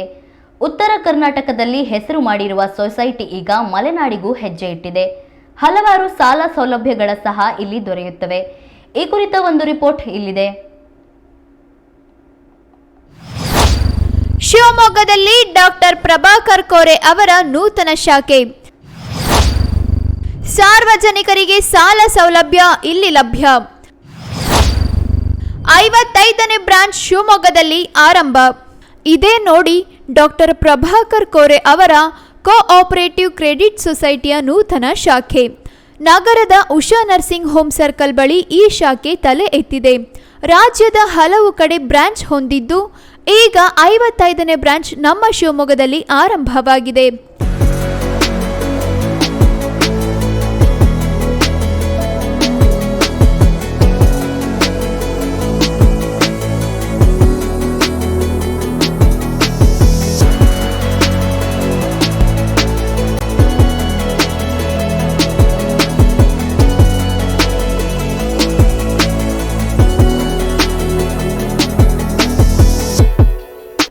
ಇತ್ತೀಚೆಗಷ್ಟೇ ಶಿವಮೊಗ್ಗದಲ್ಲಿ ನೂತನ ಶಾಖೆ ಪ್ರಾರಂಭವಾಗಿದ್ದು ಮಲೆನಾಡು ಜನರಿಗೆ ಬ್ಯಾಂಕ್ ವಹಿವಾಟು ನಡೆಸಲು ಅನುಕೂಲವಾಗಲಿದೆ. ನಮ್ಮ ಸವಲತ್ತುಗಳನ್ನು ಸದುಪಯೋಗಪಡಿಸಿಕೊಳ್ಳುವಂತೆ ಸೊಸೈಟಿಯವರು ವಿನಂತಿಸಿಕೊಂಡಿದ್ದಾರೆ. ಶಿವಮೊಗ್ಗ ಜನತೆಯಲ್ಲಿ ಒಂದು ಮನವಿ ಏನೆಂದರೆ ನಮ್ಮ ಶಾಖೆಯ ಸವಲತ್ತುಗಳನ್ನು ಸದುಪಯೋಗ ಪಡಬೇಕಾಗಿ ವಿನಂತಿಸುತ್ತೇನೆ. 1988ರಲ್ಲಿ ಪ್ರಾರಂಭವಾದ ಈ ಸೊಸೈಟಿ ಈಗಾಗಲೇ ರಾಜ್ಯಾದ್ಯಂತ ಉತ್ತಮ ಹೆಸರು ಮಾಡಿದೆ. ಸಾರ್ವಜನಿಕರಿಗೆ ಸಾಲ ಸೌಲಭ್ಯವನ್ನು ನೀಡಿಕೊಂಡು ಬಂದಿದೆ. ಇಲ್ಲಿ ಜಮೀನಿನ ಸಾಲ, ಗೃಹ ಸಾಲ, ವಾಹನ ಸಾಲ, ಏತ ನೀರಾವರಿ ಸಾಲ, ಮಾಧ್ಯಮಿಕ ಸಾಲ, ಆಸ್ತಿ ತೊರವತ್ತಿ ಸಾಲ, ಯಂತ್ರ ಸಾಲ ಹೀಗೆ ವಿವಿಧ ರೀತಿಯ 16 ಬಗೆಯ ಸಾಲವನ್ನು 10% ಬಡ್ಡಿಯಲ್ಲಿ ನೀಡುತ್ತಿದ್ದಾರೆ. ಕನ್ನಡದಲ್ಲಿ ಒಂದು ನಾಣ್ಣುಡಿ ಇದೆ, ಕಾರಂತರು ಬರೆಯದ ವಿಷಯವಿಲ್ಲ. ಅದೇ ರೀತಿ ಉತ್ತರ ಕರ್ನಾಟಕದಲ್ಲಿ ಡಾಕ್ಟರ್ ಪ್ರಭಾಕರ್ ಕೋರೆಯವರು ಕೈ ಹಾಕಿ ಯಶಸ್ವಿ ಆಗದೇ ಇರುವಂತಹ ಕ್ಷೇತ್ರಗಳು ಇಲ್ಲ ಅಂತಂದು. ಅದೇ ರೀತಿ 1988ನೇ ಇಸ್ವಿ ಒಳಗಡೆ ಸಹಕಾರ ಕ್ಷೇತ್ರಕ್ಕೆ ಇವರು ಕೈ ಹಾಕಿ ಒಂದು ಕರ್ನಾಟಕದ ಗಡಿ ಭಾಗದ ಪುಟ್ಟ ಗ್ರಾಮದಲ್ಲಿ ಈ ಸೊಸೈಟಿಯನ್ನು ಆರಂಭಿಸಿ ಕೆಲವೇ ವರ್ಷಗಳಲ್ಲಿ ಹೊರ ರಾಜ್ಯಕ್ಕೂ ಕೂಡ ವಿಸ್ತರಣೆ ಮಾಡಿಕೊಂಡು ಈಗ ಶಿವಮೊಗ್ಗದ ಅಂದರೆ ಮಲೆನಾಡಿನ ಭಾಗದ ಶಿವಮೊಗ್ಗದಲ್ಲಿ 55ನೇ ಶಾಖೆಯನ್ನು ಆರಂಭಿಸಿದ್ದಾರೆ. ಶಿವಮೊಗ್ಗದ ಬಹು ಜನಗಳ ನಿರೀಕ್ಷೆಯಂತೆ ಇಲ್ಲಿ ಕೂಡ ಅವರು ಒಂದು ಶಾಖೆಯನ್ನು ತೆರೆದು ಇಲ್ಲಿನ ಜನಗಳಿಗೆ ಅನುಕೂಲ ಮಾಡಿಕೊಡಬೇಕು ಅನ್ನೋ ಉದ್ದೇಶದಿಂದ ಬಹಳಷ್ಟು ಜನಗಳ ಕೋರಿಕೆಯ ಮೇರೆಗೆ ಈ ಸೊಸೈಟಿಯನ್ನು ಆರಂಭ ಮಾಡಿದ್ದಾರೆ. ಇದರಿಂದ ನಾವು ಶಿವಮೊಗ್ಗದ ಜನತೆ, ಶಿವಮೊಗ್ಗದ ಅಕ್ಕಪಕ್ಕದ ಜನತೆ ಈ ಸೊಸೈಟಿಗೆ ನಾವು ಹೆಚ್ಚಿಗೆ ಅಕೌಂಟ್ಗಳನ್ನು ಕೊಟ್ಟು ಅವರಿಗೆ ಸಹಕಾರ ಕೊಟ್ಟು ನಾವು ಆ ಸೊಸೈಟಿಯಿಂದ ಅನುಕೂಲಗಳನ್ನ ಪಡ್ಕೊಳ್ಬೇಕು ಅಂತಂದು ನನ್ನ ಒಂದು ಆಸೆ. ಈ ಸೊಸೈಟಿದ ಇನ್ನೊಂದು ವಿಶೇಷ ಏನು ಅಂದರೆ ಇದು ಕೇಂದ್ರ ಸರ್ಕಾರಕ್ಕೆ ಒಳಪಡುತ್ತದೆ ಇದರ ಆಡಳಿತ. ಇಲ್ಲಿ ರಾಜ್ಯ ಸರ್ಕಾರದ ಯಾವುದೇ ಹಿಡಿತ ಇರುವುದಿಲ್ಲ ಇದಕ್ಕೆ. ಹಾಗಾಗಿ ಜನಗಳಿಗೆ ಇದರಿಂದ ಹೆಚ್ಚಿಗೆ ಅನುಕೂಲ ಆಗ್ತದೆ ಅಂತಂದು ನನ್ನ ಒಂದು ಅನಿಸಿಕೆ. Doctor Prabhakar Kore cooperative society Karnataka ಮತ್ತು ಮಹಾರಾಷ್ಟ್ರ ರಾಜ್ಯಗಳಲ್ಲಿ ಈಗಾಗಲೇ 55 ಶಾಖೆಗಳನ್ನು ಹೊಂದಿದ್ದು 55 ಶಾಖೆಗಳು ಕೂಡ ನಮ್ಮ ಎಲ್ಲ ಶಾಖೆಗಳು ಯಶಸ್ವಿಯಾಗಿ ಕಾರ್ಯನಿರ್ವಹಿಸುತ್ತಾ ಬಂದಿದ್ದು, ಆಮೇಲೆ ಜನರಿಗೆ ಸುಸಜ್ಜಿತ ಸೌಲಭ್ಯವನ್ನು ನೀಡುತ್ತಾ ಬಂದಿದೆ. 2023-2024ರ ಆರ್ಥಿಕ ವರ್ಷದ ಪ್ರಕಾರ ನಮ್ಮ ಸಂಸ್ಥೆಯು 98,000 ಸದಸ್ಯರನ್ನು ಹೊಂದಿದ್ದು 1,511 ಕೋಟಿ ಠೇವುಗಳನ್ನು ಸಂಗ್ರಹಣೆ ಮಾಡಿದ್ದು 22,076 ಕೋಟಿ ವಾರ್ಷಿಕ ವಹಿವಾಟಿನೊಂದಿಗೆ 25.30 ಕೋಟಿ ಲಾಭ ಪಡೆದುಕೊಂಡಿದ್ದು, ಇದೇ ರೀತಿಯಾಗಿ ನಿಮ್ಮ ಶಿವಮೊಗ್ಗ ನಗರದಲ್ಲಿ ಸುಸಜ್ಜಿತವಾದ ಕಟ್ಟಡದೊಂದಿಗೆ ಉಷಾ ನರ್ಸಿಂಗ್ ಹೋಮ್ ಹತ್ತಿರ ಒಂದು ಶಾಖೆಯನ್ನು ಪ್ರಾರಂಭ ಮಾಡಿದ್ದು ಸದುಪಯೋಗ ಪಡೆದುಕೊಳ್ಳಬೇಕೆಂದು ಈ ವರದಿ ಮೂಲಕ ತಮ್ಮಲ್ಲಿ ಕೇಳಿಕೊಳ್ಳುತ್ತೇನೆ. ಯಾವುದೇ ರೀತಿಯ ಸಾಲ ಸೌಲಭ್ಯದ ಅವಶ್ಯಕತೆ ಇದ್ದರೆ ಮಲೆನಾಡಿನ ಜನರು ಡಾಕ್ಟರ್ ಪ್ರಭಾಕರ್ ಕೋರೆ ಕೋಆಪರೇಟಿವ್ ಸೊಸೈಟಿಗೆ ಭೇಟಿ ನೀಡಿ ಮಾಹಿತಿ ಪಡೆದುಕೊಳ್ಳಬಹುದು. ಕಡಿಮೆ ಬಡ್ಡಿ ದರದಲ್ಲಿ ಸಾಲ ಸೌಲಭ್ಯಗಳನ್ನು ನೀವು ಪಡೆದುಕೊಳ್ಳಬಹುದಾಗಿದೆ. News room Kannada medium 24x7. ಶಿವಮೊಗ್ಗದಲ್ಲಿ ಸಿಟಿ ಬಸ್ಗಳ ಸಮಸ್ಯೆ ಇದೆ. ಟೈಮಿಗೆ ಸರಿಯಾಗಿ ಬರೋದಿಲ್ಲ ಅನ್ನೋ ಕೊರಗು ಮೊದಲಿನಿಂದಲೂ ಇದೆ. ಶಾಲಾ ಕಾಲೇಜುಗಳಿಗೆ ತೆರಳುವ ವಿದ್ಯಾರ್ಥಿಗಳು, ಬೇರೆ ಊರಿನಿಂದ ಬರುವ ಜನರು ನಿತ್ಯ ಪರದಾಡ್ತಾನೇ ಇದ್ದಾರೆ.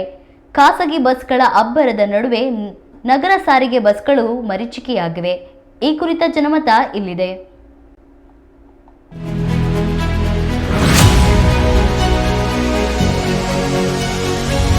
ಇಲ್ಲಿ ನಾವು ಸಿಟಿ ಬಸ್ಸಿಗೆ ಓಡಾಡ್ತೀವಿ ಡೈಲಿ. ಆದರೆ ಭಾಳ ಸ್ಟೂಡೆಂಟ್ಗೆಲ್ಲ ಭಾಳ ತೊಂದರೆ ಆಗುತ್ತೆ. ಭಾಳ ಸಿಟಿ ಬಸ್ ಕಮ್ಮಿ ಇದ್ದಾವೆ, ಗೌರ್ಮೆಂಟ್ ಬಸ್ಸು. ಸ್ವಲ್ಪ ದಯವಿಟ್ಟು ಅದ್ರ ಬಗ್ಗೆ ಗಮನ ಕೊಡ್ಬೇಕಂತೇಳಿ ದಯವಿಟ್ಟು ನಿಮ್ಮಲ್ಲಿ ಕೇಳ್ಕೊತಿದ್ದೀವಿ. ಸ್ಟೂಡೆಂಟಿಗಂತೂ ಭಾರಿ ಸಮಸ್ಯೆ ಆಗ್ತಾಯಿದೆ. ನಮಗೆ ತೊಂದರೆ ಐತಿ ಸಿಟಿ ಬಸ್ಗಳಿದ್ದು. ಆದರೆ ಈ ಸ್ಟೂಡೆಂಟಿಗೆ ಇನ್ನೂ ಭಾಳ ಪ್ರಾಬ್ಲಮ್ ಆಗೈತಿ ಅಂತ ನಾನು ನೋಡಿದೆ. ಹಾಗಾಗಿ ಒಳ್ಳೆ ಇದು ಕೊಡ್ರಿ ಸರ್ ಅಂತ ನಾವು ಕೇಳ್ತಾ ಇದ್ದೀವಿ. ಸರ್ವಿಸ್ ಚೆನ್ನಾಗಿ ಕೊಡ್ರಿ, ಸ್ಟೂಡೆಂಟಿಗೆ ತೊಂದರೆ ಮಾಡಬೇಡ್ರಿ. ಜನ ಇಲ್ಲಿ ಹಾಸ್ಪಿಟ್ಲಿಗೆ ಬರ್ತಾ ಇರ್ತಾರೆ, ಅವರಿಗೆ ತೊಂದರೆ ಕೊಡಬೇಡ್ರಿ. ಒಳ್ಳೆ ಸ್ವಲ್ಪ ಬಸ್ಗಳು ಹೆಚ್ಚಿಬಿಡ್ರಿ ಗೌರ್ಮೆಂಟಿದ್ದು ಅಂತ ನಾವು ಕೇಳ್ಕೊಂತಿದ್ದೀವಿ ಸರ್. ನಮಗೆ ಬಸ್ಸಿನ ಸೌಲಭ್ಯ ಸರಿ ಆಗ್ತಾ ಇಲ್ಲ. ಬೆಳಗ್ಗೆ 8ರಿಂದ 9 ಮಟ್ಟ ಬಸ್ಸೇ ಇರೋಲ್ಲ. ಸ್ವಲ್ಪ ಬಸ್ಸಿನ ಸೌಲಭ್ಯ ಮಾಡಿಕೊಡ್ಬೇಕಾಗಿ ಸರ್ಕಾರದ ಹತ್ರ ವಿನವಿ ಮಾಡ್ತಾಯಿದ್ವಿ. ಕುತ್ಕೊಂಡು ಬಂದೇ ಇಲ್ಲ, ಬೆಳಗ್ಗೆ ಬರ್ತಾ ಯಾವಾಗೂ ನಿಂತ್ಕೊಂಡೇ ಬಂದಿರೋದು. ಸಂಜೆ ಹೋಗ್ತಾನೋ ಅಷ್ಟೇ 4 ಗಂಟೆ ಮೇಲೆ ಫುಲ್ ರಶ್ ಆಗ್ಬಿಡುತ್ತೆ. ಕಾಲೇಜ್ ಹುಡುಗರಿಗೆ ಅಂತೂ ಬಸ್ಸೇ ಸಿಗಲ್ಲ, ಬರೀ ಹೆಣ್ಮಕ್ಳೇ ಇರ್ತಾರೆ ಬಸ್ಸಲ್ಲಿ. ಇಲ್ಲಿ ಬಹಳ ಮುಖ್ಯವಾಗಿ ನಮಗೆ ಈ ಪ್ರಯಾಣ ಮಾಡಲಿಕ್ಕೆ ಮೊದಲು ಸಾಕಷ್ಟು ಬಸ್ಸುಗಳನ್ನು, ಪ್ರೈವೇಟ್ ಬಸ್ಸುಗಳನ್ನು ಬಿಡ್ತಾಯಿದ್ರು. ಇತ್ತೀಚಿನ ದಿನಗಳಲ್ಲಿ ಆ ಬಸ್ಸುಗಳು ಸ್ವಲ್ಪ ಕಡಿಮೆ ಆಗ್ತಾಯಿದೆ. ಕಾರಣ ಎಲ್ಲರಿಗೂ ಗೊತ್ತಿರುವಂಥ ವಿಷಯ. ಯಾಕೆಂತೇಳಿದ್ರೆ ಸರ್ಕಾರಿ ಬಸ್ಸುಗಳು ಸಾಕಷ್ಟು ಬಿಟ್ಟಿದ್ದಾರೆ. ಆಮೇಲೆ ಅಲ್ಲಿ ತುಂಬ ಜನ ಬಸ್ಸಿನಲ್ಲಿ ಹತ್ತಿ ಆ ಬಾಗಿಲಲ್ಲೇ ನಿಂತ್ಕೊಂಡು ತೂಗಿ ಆಡ್ಕೊಂಡು ಹೋಗ್ತಾ ಇರ್ತಾರೆ. ಆ ಒಂದು ಬಸ್ಸುಗಳನ್ನು, ಗೌರ್ಮೆಂಟ್ ಬಸ್ಸುಗಳನ್ನು ಬಿಟ್ಟಿರೋದ್ರಿಂದ ಏನಾಗ್ತಾ ಇದೆ, ಅಲ್ಲಿ ಉಚಿತವಾಗಿ ಅವರು ಹೋಗ್ಬೋದು ಹೆಣ್ಮಕ್ಳು. ಆದರೆ ಕಾಲೇಜು ವಿದ್ಯಾರ್ಥಿಗಳಿಗೆ, ಮಹಿಳೆಯರಿಗೆ, ಬಹಳ ಮುದುಕರಿಗೆ ಭಾಳ ತೊಂದರೆ ಆಗ್ತಾಯಿದೆ. ಹೆಚ್ಚಿನದಾಗಿ ಏನು ಪ್ರಾರಂಭದಿಂದಲೂ ಇತ್ತು ಈ ಪ್ರೈವೇಟಿನ ಬಸ್ಸುಗಳು, ಅವರು ಒಳ್ಳೆಯ ರೀತಿಯಲ್ಲಿ ನಡೆಸ್ಕೊಂಡು ಬಂದಿದ್ದಾರೆ. ಈಗಲೂ ಮುಂದೆ ನಡೆಸ್ಕೊಂಡು ಬರಬೇಕು ಅನ್ನೋದು ನಮ್ಮ ಒಂದು ಇಚ್ಛೆ ಆಗಿರುತ್ತೆ. ಇಲ್ಲಿ ಪ್ರಯಾಣಿಕರಿಗೆ ಬಹಳ ಅದು ವಯೋವೃದ್ಧರು ಇರ್ತಾರೆ ತುಂಬ ಜನ. ಹಾಗಾಗಿ ಅವರಿಗೆ ಅನುಕೂಲ ಆಗಬೇಕು ಅಂತ ಹೇಳಿದ್ರೆ, ಈಗ ಆಟೋದಲ್ಲಿ ಹೋಗಬೇಕು ಅಂತ ಹೇಳಿದ್ರೆ ಇಲ್ಲಿಂದ ಒಂದು ಕಿಲೋಮೀಟ್ರ್ ಹೋಗ್ಬೇಕಾದ್ರೆ ಏನು ಮಿನಿಮಮ್ ಚಾರ್ಜ್ ಇರ್ತದೆ ಕಟ್ಟಲೇಬೇಕು. ಭಾಳ ಬಡವರು ಇರ್ತಾರೆ, ಕಡು ಬಡವರು ಇರ್ತಾರೆ, ಅವರಿಗೆಲ್ಲ ತೊಂದರೆ ಆಗ್ತಾಯಿದೆ. ದಯಮಾಡಿ ಹೆಚ್ಚಿನ ಒಂದು ಪ್ರಯಾಣಕ್ಕೆ ಈ ಬಸ್ಸಿನ, ಪ್ರೈವೇಟ್ ಬಸ್ಸಿನ ವ್ಯವಸ್ಥೆ ಭಾಳ ಚೆನ್ನಾಗಿ ಆಗಬೇಕು ಅಂತೇಳಿ ಆ ಪ್ರೈವೇಟು ಬಸ್ಸಿನ ಮಾಲೀಕರಿಗೂ ಹೇಳ್ತಾ ಇದ್ದೇನೆ. ಜೊತೆಗೆ ಸರ್ಕಾರದವ್ರಿಗೂ ಸಹ ನೀವು ಏನು ಬಸ್ ಬಿಟ್ಟಿದ್ದೀರಿ ಅದರ ಇನ್ ಟೈಮ್ ಜೊತೆಗೆ ಇವರಿಗೂ ಅನುಕೂಲಗಳನ್ನು ಮಾಡಿಕೊಡ್ಬೇಕು ಅಂತೇಳಿ ನಾವು ಸಾರ್ವಜನಿಕವಾಗಿ ಎಲ್ಲ ಕಳಕಳಿಯಿಂದ ಮನವಿಯನ್ನು ಮಾಡಿಕೊಳ್ತಾ ಇದ್ದೇನೆ. ಯಾಕೆಂದರೆ ಇಲ್ಲಿ ಸಾಕಷ್ಟು, ಅದರಲ್ಲೂ ಈ ಸರ್ಕಲ್ನಲ್ಲಂತೂ ಪ್ರತಿನಿತ್ಯ ಸಾವಿರಾರು ಬಸ್ಸುಗಳು, ಸಾವಿರಾರು ಬೈಕ್ಗಳು ಓಡಾಡ್ತಾ ಇರ್ತದೆ. ಆ ಸಂದರ್ಭದಲ್ಲಿ ಇಲ್ಲಿ 5 ರೋಡ್ ಒಂದು ಸರ್ಕಲ್ಗಿದೆ. ಯಾವ ಕಡೆಯಿಂದ ಬರ್ತದೆ ವೆಹಿಕಲ್ಗಳು ಗೊತ್ತಿಲ್ಲ. ಸಾಕಷ್ಟು ಅನಾಹುತಗಳಾಗ್ತಾ ಇದೆ, ಆಕ್ಸಿಡೆಂಟ್ಗಳಾಗ್ತಾ ಇದೆ. ಎಷ್ಟೇ ತಿಳುವಳಿಕೆ ಕೊಟ್ಟರೂ ಅಲ್ಲಿ ಅದರ ಒಂದು ಪ್ರತಿಫಲ ಸಿಗ್ತಾ ಇಲ್ಲ. ದಯಮಾಡಿ ಆ ಬಸ್ಸಿನ ವ್ಯವಸ್ಥೆಯನ್ನು ಚೆನ್ನಾಗಿ ಮಾಡಿಕೊಡ್ಬೇಕು. ಆಟೋದವರು ಎಲ್ಲ ಸಹಕಾರ ಮಾಡಬೇಕು, ಸರ್ಕಾರದವರು ಅದಕ್ಕೆ ಸ್ಪಂದಿಸಬೇಕು ಅಂತ ಹೇಳ್ತಾ ಈ ಒಂದು ಸಂದರ್ಭದಲ್ಲಿ ನನ್ನ 2 ಅನಿಸಿಕೆಗಳನ್ನು ಮಾತಾಡ್ತಾ ಇದ್ದೇನೆ. ನಮಸ್ಕಾರ. ಬಸ್ಗಳದ್ದು ತುಂಬ ಪ್ರಾಬ್ಲಮ್ ಆಗಿದೆ, ಜಾಸ್ತಿ ಬರ್ತಾ ಇಲ್ಲ ಇಲ್ಲಿ. ಹಂಗಾಗಿ ಜನಗಳಿಗೆ ತುಂಬ ತೊಂದರೆ ಆಗಿದೆ, ಹೆಣ್ಮಕ್ಳಿಗಾಗಲಿ ಗಂಡು ಮಕ್ಕಳಿಗಾಗಲಿ. ಹಾಗಾಗಿ ತುಂಬ ಅನುಕೂಲ ಮಾಡಿ ಇನ್ನೂ ಬಸ್ಗಳನ್ನು ಕರೆಕ್ಟಾಗಿ ಬಿಡಬೇಕು ಅಂತ ಕೇಳ್ಕೊಳ್ತಿದ್ದೀವಿ. ಟೈಮಿಗೆ ಬಸ್ ವ್ಯವಸ್ಥೆ ಇಲ್ಲ. ಸ್ಕೂಲ್ ಮಕ್ಕಳಿಗೆ, ಕಾಲೇಜ್ ಮಕ್ಕಳಿಗೆ ಇಲ್ಲಿ ಒಳ್ಳೆ ಬಸ್ ಹಾಕೋದು ತುಂಬ ಟ್ರಾಫಿಕ್ ಆಗ್ತಾಯಿದೆ. ಮಕ್ಕಳಿಗೆ ಓದೋಕ್ಕೆ ಹೋಗ್ತಾರೆ, ಬಸ್ ವ್ಯವಸ್ಥೆ ಇಲ್ಲ. ಮಳೆ ಬರ್ತಾಯಿದೆ, ಬಸ್ ವ್ಯವಸ್ಥೆ ಟೈಮಿಂಗ್ಸಿಗೆ ಬಸ್ ವ್ಯವಸ್ಥೆನೇ ಇಲ್ಲ ಅಂದರೆ ಏನಕ್ಕೆ ಇದು ಬಸ್ ಸ್ಟ್ಯಾಂಡ್ಗಾರು? ಇಲ್ಲಿ ಜನ ಗಾರೆ ಕೆಲಸಕ್ಕೆ ಹೋಗ್ತಾರೆ. ಟೌನ್ ಸರ್ವಿಸ್ ಬಸ್ಗಾರೇ ಇಲ್ಲ ಇಲ್ಲಿ ಟೈಮಿಗೆ.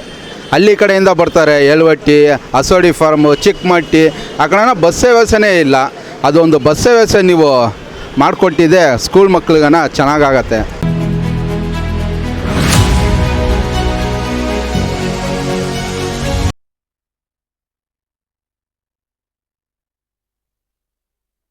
ರೈತರ ಭೂಮಿ ಮುಳುಗಡೆಯಾಗಿದೆ.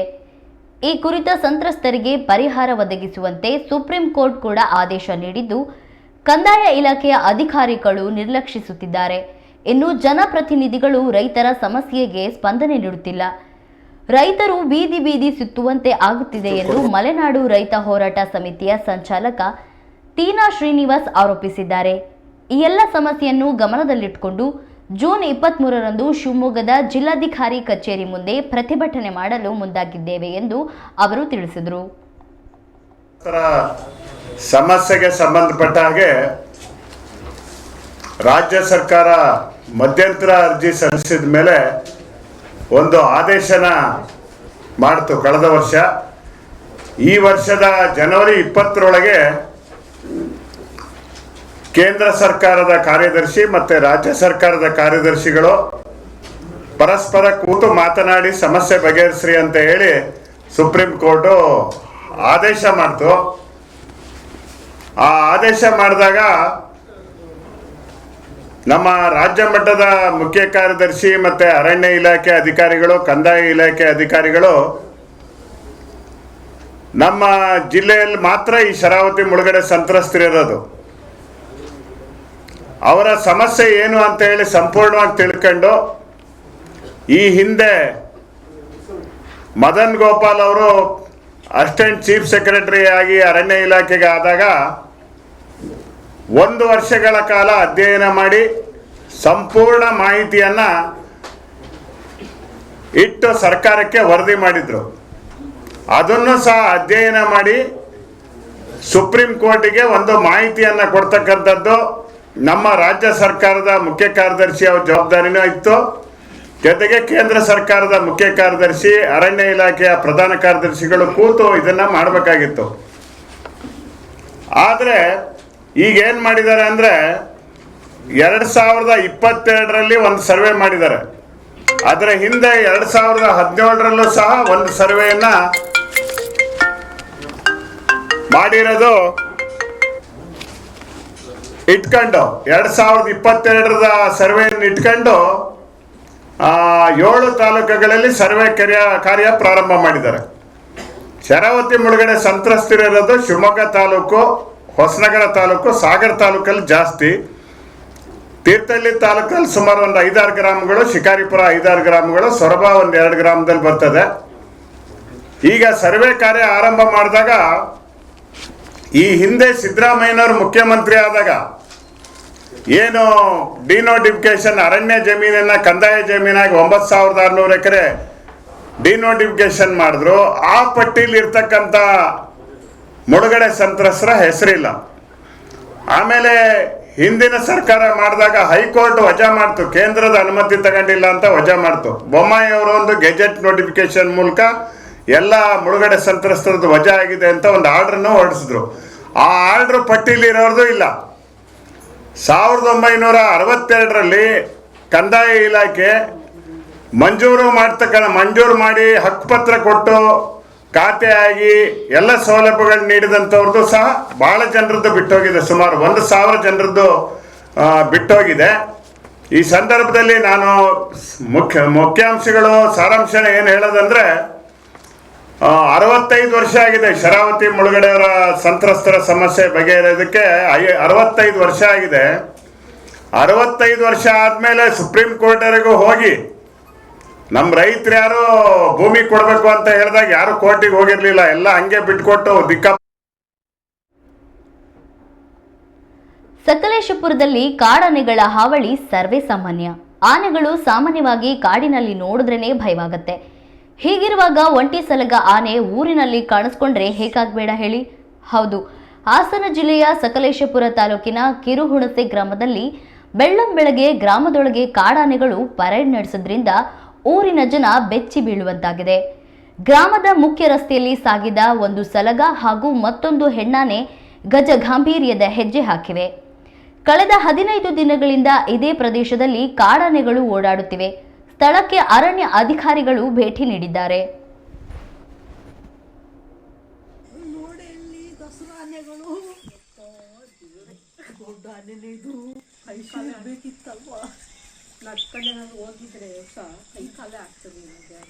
ಸರಿ ಅಬ್ಬರ್ ಒಂದಿತ ಇನ್ನೊಂದು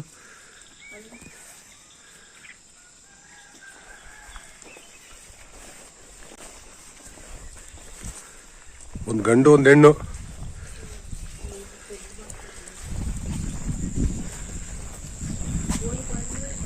ಇಲ್ಲ ಬರಲ್ಲ.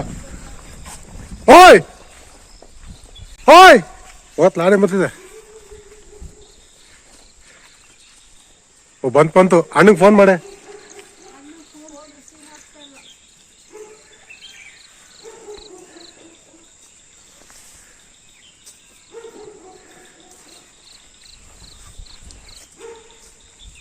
ರಾಜಣ್ಣ ಎದ್ದಲ್ಲ ಅಂತ. ಜಾತಿ ಜನಗಣತಿ ವರದಿ ಜಾರಿಗೆ ತನ್ನಿ, ಇಲ್ಲ ಮುಖ್ಯಮಂತ್ರಿಗಳ ಸ್ಥಾನಕ್ಕೆ ರಾಜೀನಾಮೆ ನೀಡಿ ಎಂದು ಸಿಎಂ ಸಿದ್ದರಾಮಯ್ಯಗೆ ಮಾಜಿ ಸಚಿವ ಕೆಎಸ್ ಈಶ್ವರಪ್ಪ ಸವಾಲ್ ಹಾಕಿದ್ದಾರೆ. ಮಾಧ್ಯಮ ಪ್ರತಿನಿಧಿಗಳ ಜೊತೆ ಮಾತನಾಡಿದ ಅವರು, ಕಾಂತರಾಜು ವರದಿಯನ್ನ ತಂದೆ ತರುವುದಾಗಿ ಮೊದಲನೇ ಬಾರಿ ಸಿಎಂ ಆಗಿದ್ದ ಮುಖ್ಯಮಂತ್ರಿಗಳು ಟೇಬಲ್ ಕುಟ್ಟಿ ಹೇಳಿದ್ರು. ಕಾಂತರಾಜು ನಿವೃತ್ತಿಯಾಗುವವರೆಗೂ ವರದಿ ಜಾರಿಯಾಗಲಿಲ್ಲ. ನಂತರ ಜಯಪ್ರಕಾಶ್ ಹೆಗಡೆ ಹಿಂದುಳಿದ ವರ್ಗಗಳ ಆಯೋಗದ ಅಧ್ಯಕ್ಷರಾಗಿದ್ದಾಗ ಮತ್ತೆ ತರುವುದಾಗಿ ಹೇಳಿದರು. ಆಗ ವರದಿಯ ಅಧ್ಯಕ್ಷರ ಸಹಿಯೇ ಇರಲಿಲ್ಲ. ಮತ್ತೆ ವರದಿ ತರುವುದಾಗಿ ಮತ್ತೆ ಮಾತನಾಡಲು ಆರಂಭಿಸಿದರು. ಅವರ ಪುತ್ರ ಮತ್ತು ಮೇಲ್ವರ್ಗದ ಒತ್ತಡದಿಂದ ಜಾತಿ ಗಣತಿ ಜಾರಿಗೆ ತರಲು ಆಗಲಿಲ್ಲ.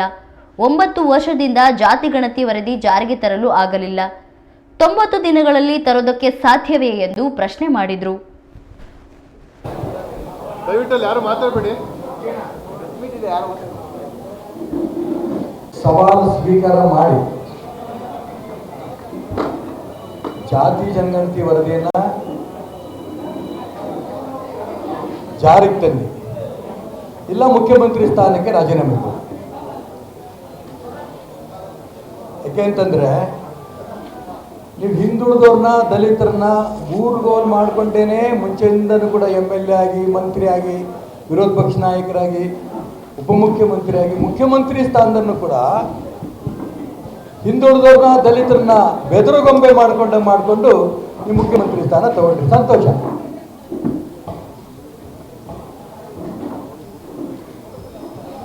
ಎಂಥ ಸ್ಥಿತಿ ಬಂದರೂ ಕೂಡ, ಯಾರೇ ಅಡ್ಡ ಬಂದರೂ ಕೂಡ ನಾನು ಜಾತಿ ಜನಗಣತಿ ವರದಿಯನ್ನು, ಕಾಂತರಾಜ್ ವರದಿಯನ್ನು ಜಾರಿಗೆ ತಂದೇ ತರ್ತೇನೆ. ಈ ಮಾತನ್ನ ವಿಧಾನ ಪರಿಷತ್ನಲ್ಲಿ ನಾನು ವಿರೋಧ ಪಕ್ಷದ ನಾಯಕ ಆದಂಥ ಸಂದರ್ಭದಲ್ಲಿ ಆಗ ಮುಖ್ಯಮಂತ್ರಿಗಳಾಗಿದ್ದಂಥ ಮಾನ್ಯ ಸಿದ್ದರಾಮಯ್ಯವರು ಹೌಸಲ್ಲಿ ಘೋಷಣೆ ಮಾಡಿದ್ರು.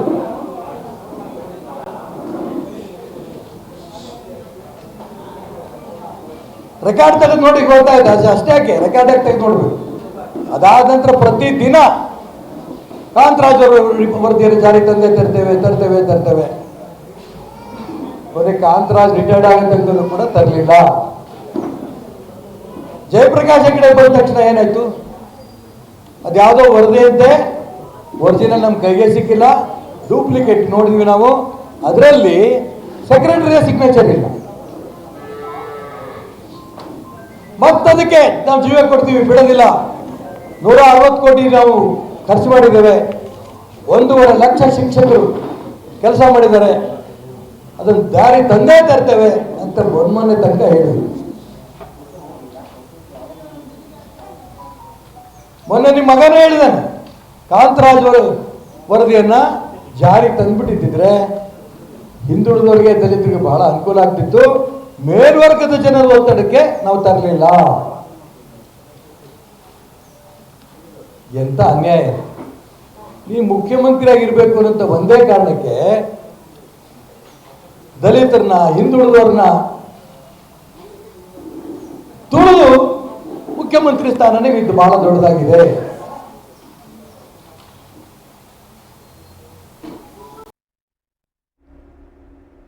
ಇದೀಗ ಮತ್ತೊಮ್ಮೆ ಹೆಡ್ಲೈನ್ಸ್.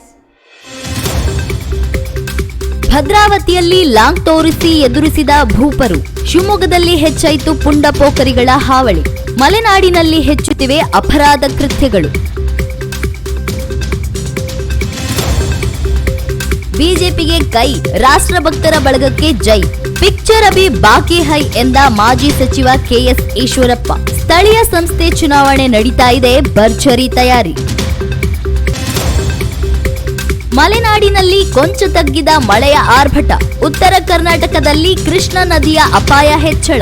ಕಾವೇರಿ ಜಲಾನಯನ ಪ್ರದೇಶದಲ್ಲೂ ಭಾರೀ ಮಳೆ.